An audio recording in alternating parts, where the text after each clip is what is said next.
Hi everyone, and welcome to the fifth part of this JavaScript tutorial series to create an Asteroids-like game.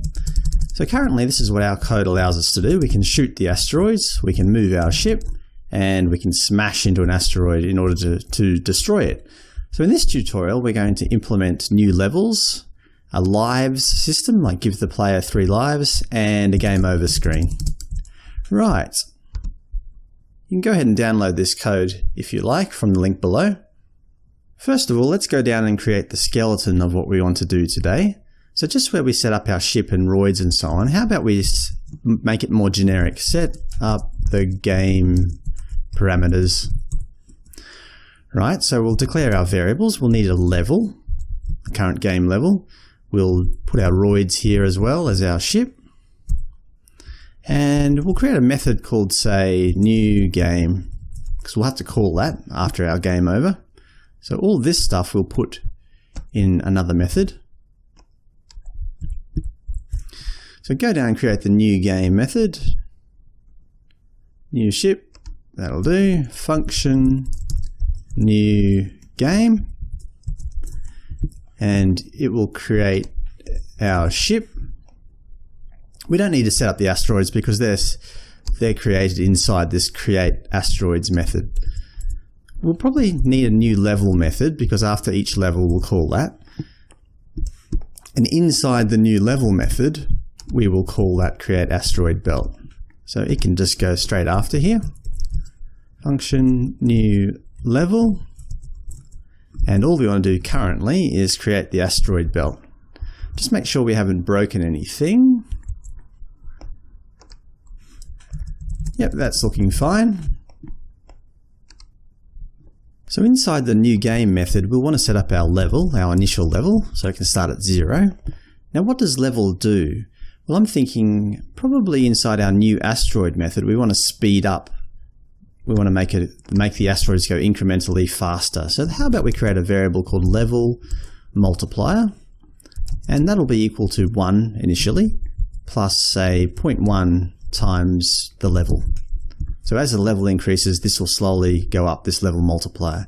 And we just want to multiply our base roid speed by that level multiplier. We want to do that in both the X and Y direction. Good. And also where we create our asteroid belt, up the top here, we want to increase the number of asteroids. So we can just go where it says I is less than roid num, which is currently 3, we want to add the level each time. So at level 0, it won't affect it. But at the next level, it'll add 1, and so on. Currently it won't do anything, well, not obvious. So we can test it by changing that initial level back down in the new game. Set it to, say, level 10. Yeah, you can see that there's more asteroids and they're faster. So if we set that to level 20, there's lots and lots of asteroids going very fast. Good. Just set that back to 0. Now we need to increment our level. So when do we do that?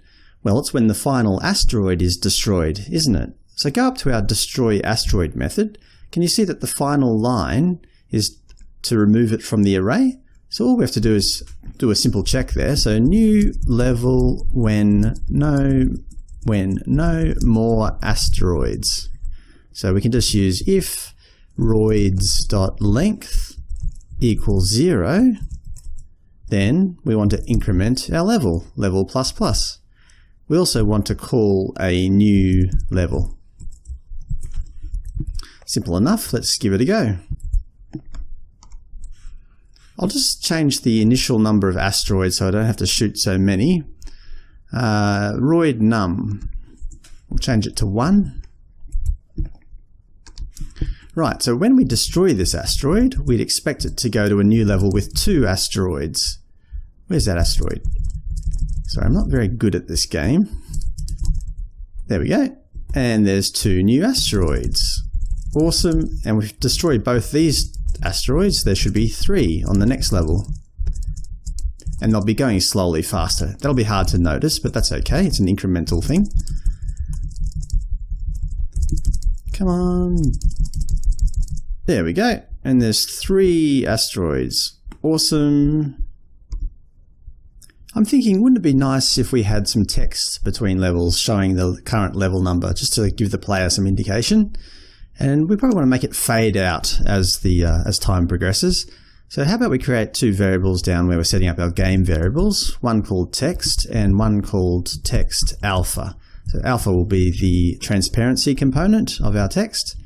And we'll also need 2 constants.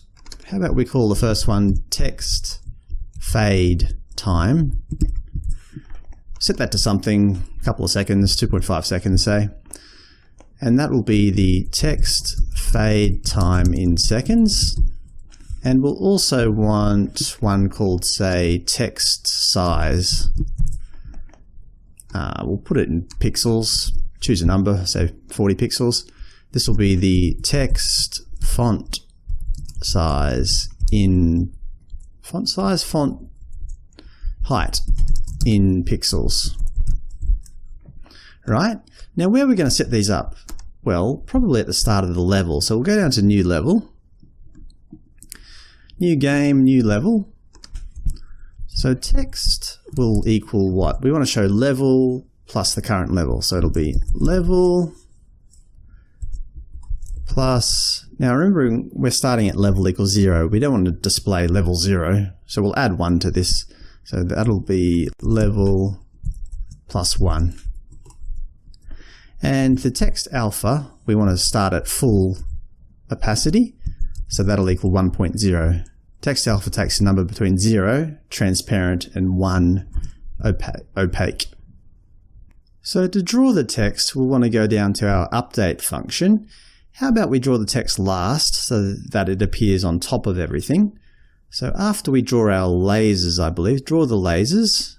Just after that, we'll say draw the game text. Now we only want to draw this when the text alpha is greater than 0. So text, it probably wouldn't matter if you didn't check for this, but we will. So if text alpha is greater or equal than 0, then we want to draw our text. So how about we give it a color first? So context dot fill style will be a color. Now we want white, but we also want to set the alpha component. So to do that, we can go RGBA bracket. Now white's just 255, 255, 255. And after that, we need that alpha component. So we can just add to the string our text alpha. And then we'll also have to close that, the bracket, the parenthesis. Okay, we'll also want the font. So the font will equal, well, here we can add a whole bunch of strings, but you can put the style. How about we put, just as an example, put small caps. We'll need the size of the font, so we've already decided that. So text size. Now that's in pixels, so we'll have to put px after it. And we need the type of font. So we'll put Deja Vu, Sans, Mono. I mean, you can put Arial there or Century New, whatever your favorite font is. Right, now we'll need to draw the text now, so that'll be fillText, the fillText command. It requires a text string, which is just text. The X, we'll say it's halfway across the screen, so canvas width divided by 2. And the Y component, we could put it in the middle of the screen, but then that'll be over our spaceship, so that's probably not good. How about we put it, say, 3/4 of the way down the screen? So canvas.height times 0.75. And finally, we need to decrement our alpha. We want it to slowly fade out. So that'll text alpha minus equals. Now it starts at 1.0, but we'll have to divide that by our duration, so text fade time. And we'll have to take into account the frame rate. So divide by FPS. And we'll probably have to bracket all that so that it treats it as a single thing. Let's give that a go. Oops.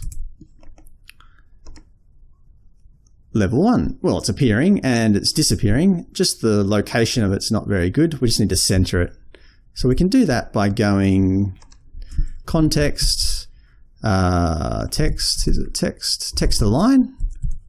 The align will be in the center. And we could also align it vertically by saying text based align equals middle, I believe. You can look all these up. Let's give that a go. Level 1, great. So if we destroy this asteroid, will we get to level 2 and will it show the text? My shooting skills need improvement. There we go, level 2. Good, I think that's enough of a transition between levels. Next, we'd like to deal with the game lives. So we'll start with probably 3 lives. So let's create a constant to represent that. Constant game lives will equal 3. That's the classic number, but you could set it to 5 or 7 or whatever. So starting number of lives, and we'll also need a variable to keep track of current lives. So L, just call it lives. Inside our new game method, we can initiate that. So lives will equal game lives. And we'll also want to draw some graphical representation of these lives, which is usually just the ship itself in the top left corner. So go down to where we draw, probably just after we draw the game text. We'll draw the lives. So we'll have to use a for loop here. So var I equals 0. I is less than current lives. I plus plus. And we'll have to make a method here, say draw ship, because we already have drawn our ship. We don't want to repeat the code here. So we'll go ahead and make that method, find out where we draw our ship first. Here we go, so draw the triangular ship, just this code here. We'll cut that. Now we'll need to know separate X and Y location because the ship moving around the screen isn't going to be the same X and Y location as the lives. And probably the angle is important too. So we can go draw ship. We haven't made this method, so I'm just preparing it. Draw ship, say ship.x, ship.y, and its angle. So x, y, and the angle. Let's go ahead and create that method now. So just after dist between points, function draw ship. Now we need an X component, a Y component, and an angle. And inside there, just paste what we had on the clipboard. I'll just have to update this to match the parameters there. So the line width, the style, that's all good. The X and Y will just be the X and Y. We don't need ship prefixing it. So just go ahead and delete all that. X, Y, X, Y. And also our angle, so it's just going to be A, so we'll have to delete all the ships before the A's. A little bit of a tedious process, but well worth it. It'll save us time in the end.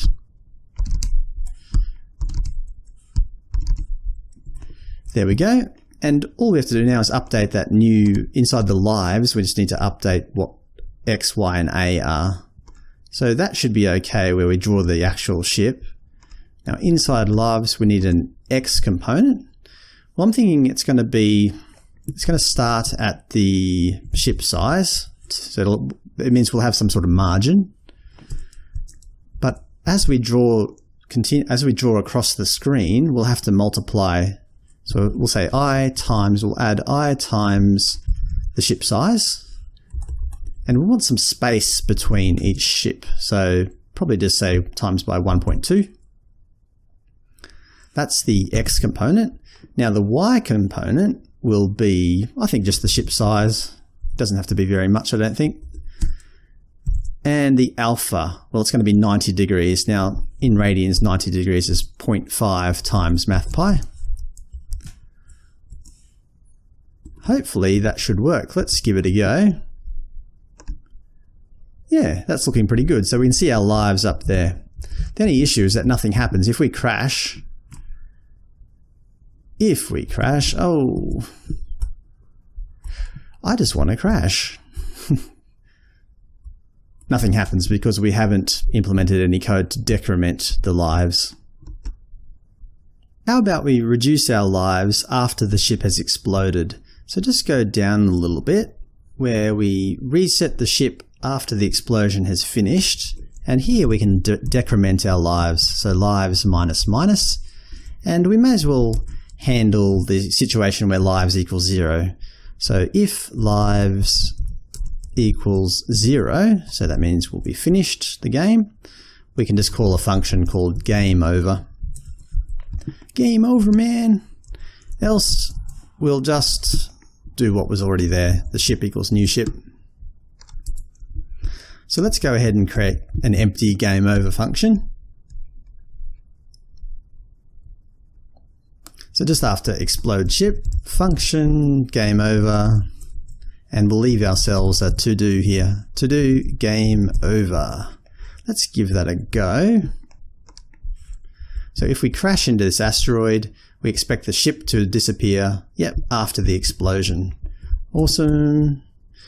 To make that look really nice, how about we change the color of the ship, the life ship that is, as we strike the asteroid, just to give it a little bit of a graphical indication.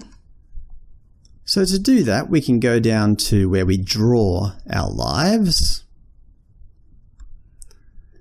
Okay, draw the lives. How about we create a variable called, say, life color? And we'll set that dependent on the situation, so life color. Now, when the ship is exploding, that means we've struck an asteroid. We want it to be a different color, but only the last life, the final life of this series. So exploding and I will equal lives minus 1. That'll be the last one. Okay. If all of that is true, then let's set it to, say, red. Else we'll set it to our normal color, white. Now how are we going to pass this? We've already got this method drawShip. How about we give a fourth parameter called color? So we'll just pass life color here. Now we're already calling this elsewhere. We could go ahead and update, the color for each single call, or we can just set a default, make it optional. So go to our drawShip function declaration. We can say the fourth parameter is a color, and we can just go equals white. And what that does, if they don't provide a color, it'll automatically assign it as white. It'll be a default color. And just down here, we can go color. So let's give that a go. So hopefully we should get that first life turning red when we strike this asteroid. Great. So it turns red and then disappears a few moments later. Awesome. The last thing that we'd like to do in this tutorial is implement the game over function. So how about we set a property on the ship, something to indicate that it's no longer with us. So how about ship.dead equals true. We'll also want to set some text to let the player know that the game is over. So game over, text equals game over. To make that work, we'll have to set the text alpha. Text alpha will equal 1.0 full opacity. So we'll go down to the new ship method and put in that dead property. So dead, it'll start the game as false. We don't want them to be dead to begin with. Let's give that a go. So if we crash our ship 3 times, hopefully it'll show a game over message. Come on, there we go. Game over. The only thing is that we can still move our ship around, so that's no good, is it? So to handle that, we can go up to our event listeners. So key down, in the key down method, we want to say if ship dead, just return. So that means it won't access any of the code below. It won't allow the user to do anything with the keys. And similarly in the key up method, – just paste that in there. Right. Also, we don't really want to draw the ship, do we? It should be dead, so it shouldn't be there anymore. So down in our update function, where we draw, so the asteroids are okay. Thrust the ship, we don't want to do that. So if ship thrusting and not ship dead, so the ship is alive, we'll thrust and draw the thruster. Draw the triangular ship. So if blink on and not ship dead, we'll draw the ship. Now the lasers are okay, the game text and all that's okay.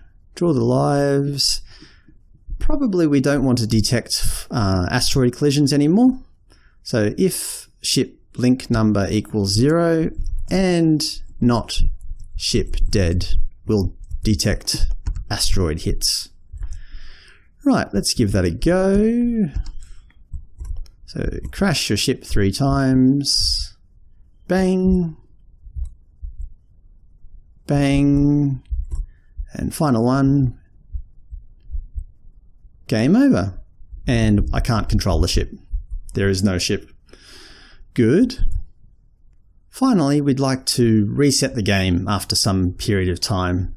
How about where we're checking for text alpha, so that game over message will appear. How about when that finishes? So we'll say else if ship is dead. So that means only when the text disappears and the ship is dead, so they'll be at the end of game, definitely. We will say new game. New game. Let's give that a go. So smash into the asteroid. Bang. Smash into the asteroid again. Bang. And one last time. Let's see what happens. Game over. The text disappears and we start again at level 1. I think that's pretty good. And that'll do us for today's tutorial. So today we implemented lives and resetting the game and level up and so on, increasing the difficulty.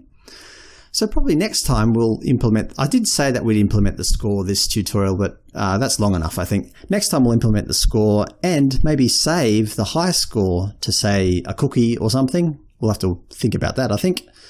Until next time, talk to you then. Bye.